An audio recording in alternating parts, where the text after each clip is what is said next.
예, 오랫동안 기다리시는데 자기소개 좀 간단히 해주세요. 네, 저는 성공회에 대해서 일하는 조경희입니다. 지금 12년째 한국에서 살고 있는 제1동포 3세이고요. 원래 조선적을 갖고 있었습니다. 예. 네. 제가 참고인으로 모신 거는요, 다른 게 아니고, 그 전에 이 조선적으로 있던 분들이 김대중 노무현 민주화가 진척되면서 한국에 마음대로 다녀가셨는데, 이명박 박근혜 정부 들어와서 한국에 입국하지 못하는 분이 참 많아서 오늘 모신 거예요. 이 세계적인 작가 김석범 선생님도 오질 못했고요. 종종 오시다가. 우선 조선이라는 그 뭡니까? 조선이라는 게 국적입니까? 뭡니까? 한번 얘기해 주세요. 네. 조선적은 해방 후에 일본에 남은 한반도 출신자들에게 일본 정부가 부여한 외국인 등록상의 기호입니다. 즉 제1동포들이 원래 다 조선적을 갖고 있었습니다. 일률적으로 부여된 한반도 출신자라는 지위이자 기호입니다. 국적은 아닙니다. 그죠? 그렇죠. 조선이라는 것은 국적이 아니라 하나의 기호이죠. 그래서 지금 이제 그 이후에 이제 북한 조선민주주의인민공화국은 국적이죠. 그다음에 우리 대한민국 이렇게 해서 이제 취득하는 사람들이 있죠. 그렇지 않고 중간지대에서 제3지대에서 이것도 저것도 취득하지 않은 분들이 많이 계시죠. 네, 그렇죠. 예, 조선적자들은 단적으로 말씀드리면 한국적을 취득하지 않았던 사람들입니다. 일본과 조선민주주의인민공화국은 국교가 없기 때문에 조선민주주의공화국의 국적이 일본에서는 인정이 되지 않기 때문에 한국적을 취득하지 않는 남은 사람들을 제1동포들을 조선적이라고 부르고 있고요. 지금 33,900명 정도가 있습니다. 아주 소수입니다. 네. 그래서 거기에는 물론 북한하고 왔다 갔다 하면서 관계 깊게 하고 있는 분들도 있지만은 그래도 제3자로서 제3지대에 머무르면서 살고 계신 분들이 많이 있죠. 대한민국 정부가 그런 사람들에 대해서 여권을 내주지 않고 있어요. 네. 입국을 못하게 하고 있어요. 예, 잘못된 거죠. 예, 맞습니다. 여기 외교부에서 누가 앉아 계시죠? 외교부 담당국장 잘 듣고 계세요. 지금 외교부가 이 조선이라는 이 기호가 뭔지 의미를 잘 모르시는 것 같아서 그런 얘기예요. 왜 지금 북한하고 관계없는 조선적 갖고 있는 사람들을 귀국 안 시키냐 이겁니다. 이것 때문에 증인으로 참고인으로 모신 거예요. 이래서 답변해 보세요. 외교부. 자, 본인 마이크 좀 직책 주세요. 성명 이야기하고 이 발언대 나와서 말씀해 주세요.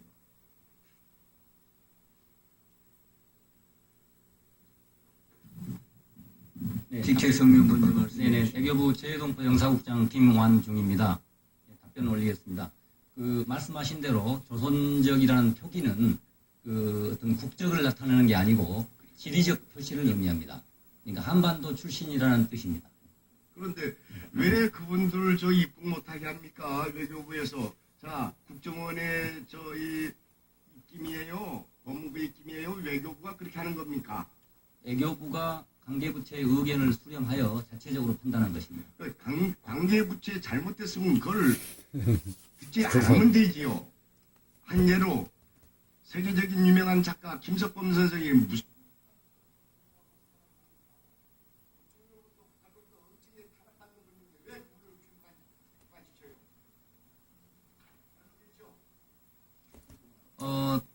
원래 이제 우리 일본 대사관에서 한국을 방문하고 싶어 하시는 조선적 제1동포가 있을 경우에, 이제 국적상으로 이제 우리 국적으로 간주는 되지만, 실제 우리 재국민 등록을 필요하지 않았기 때문에, 특수한 지위에 있습니다. 그래서 그러다 보니까 한국을 방문하실 때는 여행증명서를 신청하게 되고, 여행증명서 신청이 이제 발급이 되면 올 수 있게 되는 겁니다.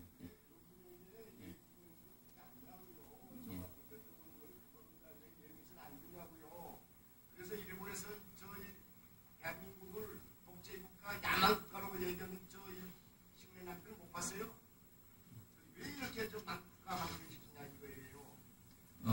관계 법령에 따라서 그 정부가 국가안보상의 이유라든지 여러 가지 종합적인 판단에 따라서 재량적으로 판단을 하고 있습니다. 예, 강창일 위원님. 노무현 보다가 이명박 정부 때도 왔던 분인가 한 예를 들어 지금 검사장 같으신 분은 근데 왜 박근혜 정부 들어와서 갑자기 입국을 안 시켜요? 그렇게 됐습니까? 민주주의가 과학 22세 된 노련의 작가입니다. 무슨 안보한 부분을 하세요? 말도 안 돼요. 사실관계도 제대로 파악못하면서 북쪽에 그렇게 얘기하면은 사실관계를 제대로 알고서 하시라 이거예요. 왜 이렇게 북한 망신시킵니까? 외국에서 예, 외교부 국정감사에서 계속 질의해 주시기 바랍니다.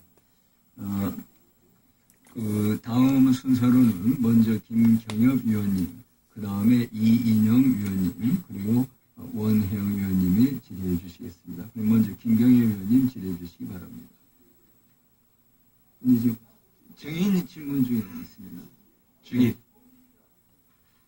본인은 아직 다시 이제 증인 질문이 끝난 후에 계속됩니다. 예, 김경엽 위원입니다. 이상덕 증인, 네. 위안부 협상 실무 책임자였는데요. 아까 답변 중에 12차례 정도 실무 협의를 했었다라고 답변을 했습니다. 그 진행 과정을 장관께 보고를 했습니까? 협의가 끝나면 중요 사안인 만큼 예. 장관님께 보고 청와대에도 보고를 합니까? 통상 내부 절차를 거쳐서 예. 통상의 절차에 따라서 보고를 하게 됩니다. 보고를 받고 지시를 받지요. 보고를 하고 그 사화에 따라서는 뭐 내부적으로 협의를 거치기도 합니다. 전체적으로 이 협상 과정은 이상덕 증인의 독자적인 판단입니까? 그 위안부 문제 그 기본적인 본질이 그 책임 인정 그리고 사과 아니 그러니까 예. 독자적으로 다 판단한 것이냐라는 겁니다. 아니면 지시를 받아서 실무 협상을 진행한 겁니까? 협상을 진행하는 중에는 기본에 우리 그 지향하는 목표가 있기 때문에 그에 따라서 제가 독자적으로 판단하는 경우도 있고요. 중요 사안인 경우에는 내부적으로 또 협의를 거치기도 합니다. 10억 엔의 합의 그리고 최종적 불가역적 해결이라고 하는 것은 본인의 판단입니까? 아니면 지시사항입니까? 그 10억 원이라든지 이 금액 문제도 아까 뭐 저기를 의원님들께서 하셨습니다마는 이런 금액 문제도 그동안 저희들이 그 역사 경위를 검토하고 또 아니 본인의 판단이냐 아니면 지시사항이냐 의견을 이런 거. 수렴을 하면서 그거는 그 일본 측하고 협의 과정에 그렇게 수렴된 내용입니다. 예, 그리고 그럼 본인의 판단입니까? 저의 판단도 일부 작용을 했습니다. 지시는 받은 바 없습니까? 그 특정한 지시보다 내부적으로 여러 그 의견을 모으는 절차를 뭐 가지게 됩니다. 그 10억 원은 아까 여기 여러 의원님들의 질의가 있었는데 그 10억 엔은 배상금입니까? 위로금입니까? 이미 몇 차례 말씀을 드린 대로 일본의 그 정부 책임 인정 그리고 공식적인 사과 반성, 사죄와 반성에 따른 그 이행 조치로 보시면 될 겁니다. 그 책임 인정이라고 하는 것은 어떤 책임인지가 명확하지 않고요. 여기에서 전쟁 범죄에 대한 분명한 사과나 거기에 대한 책임을 인정한 것이 아니다라고 하는 게 일반적인 평가입니다. 일본에서도 평가도 그렇고 그건 국내에서 평가도 그렇습니다. 문제는 이것으로 인해서 최종적 불가역적으로 해결이 된 것입니까? 만약에 이걸 지금 다시 제기할 수는 없는 거죠? 이게 합의가 충실히 일본 측에서 합의를 이행하고 이 문제가 다시 이제 여기서 불가역적이라고 표현한 것은 일본이 과거에도 사과 반성을 뭐 다른 과거사 사안에 대해서 해놓고도 이후에 일부 그 정치인들이나 그 우익 인사들이 그를 부정하는 발언들을 여러 차례 했기 때문에 그런 불가역적이라는 표현이 들어간 겁니다. 그러면은 이후에 만약에 우리가 일본의 전쟁 범죄에 대해서 다시 책임을 추궁을 한다 이랬을 경우에 이 합의는 무효가 되는 겁니까?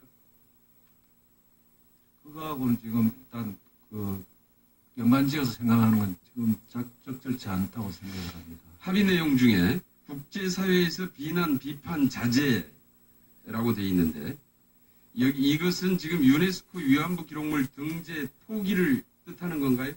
위안부 등재는 별개의 사안입니다. 이 문제하고는 관련이 없습니다. 없는데 정부는 12월 28일 위안부 합의 이후에 여성가족부가 국회에서 이미 편성돼 있는 유네스코 위안부 기록물 등재 예산 4억 4천만 원의 집행을 중지했습니다.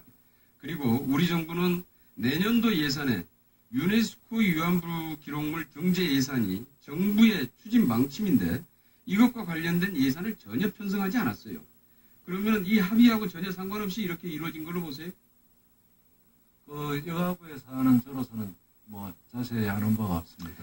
그 다음에 소녀상에 대해서 가능한 대응 방향 이렇게 적절히 해결 이렇게 돼 있는데 이것은 관련 단체와 협의 등을 통해 적절히 해결되도록 노력한다 이렇게 돼 있습니다. 여기서 가능한 대응 방향이라는 것이 구체적으로 어떤 뜻입니까?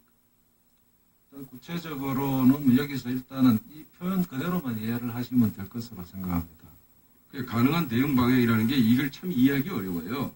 이것을 지금 보고 지금 전부 다 이것은 일본은 지금 이것이 소녀상 철거를 약속한 것이다 이렇게 판단하고 있는 겁니다. 그렇게 볼 수 있지 않아요? 지금 이 합의 문구로 봤을 때.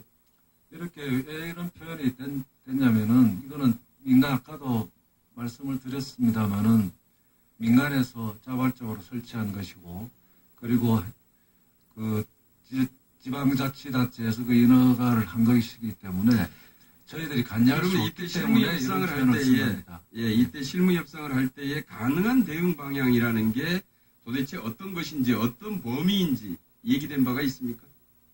얘기된 바 없습니다. 얘기된 바도 없이 이런 표현을 쓸 수 있습니까?